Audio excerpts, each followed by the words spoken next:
Porkat naka-iPhone lahat, dapat ikaw din. Anong mindset yan? Yan na ba ang basihan? Grabe naman, hindi siya required, kundi reward para sa mga hardworking na OFW na kagaya ko na tinitiis ang lamig, sakit sa likod, at homesick dahil malayo sa pamilya. Kaya ang tawag doon, deserve. Dito sa Canada, kahit high school students, naka-iPhone na. Mga kabayan natin na welder, mekaniko, nagtatrabaho sa McDo, ay naka-iPhone Pro Max pa nga. Sana all.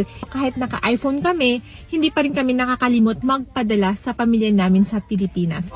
And speaking of padala, kaming mga OFW, there are things that we consider before we send money. At sobrang natuwa ako nung na-discover ko ang Smiles Remittance dahil ang Smiles ang may pinakamataas na exchange rate, fast transactions, minutes lang, maraming pick-up locations like Emily Villiers, Cebuana, and Palawan. Pwede ka rin magbayad ng bills like SSS at Pag-ibig. And 24/7 accessible app. Pwede kang mag-remit anytime, anywhere. And this is Leona, your BFF in Canada. Deserve mo pa rin mag-iPhone at huwag kalimutang magpadala through Smiles!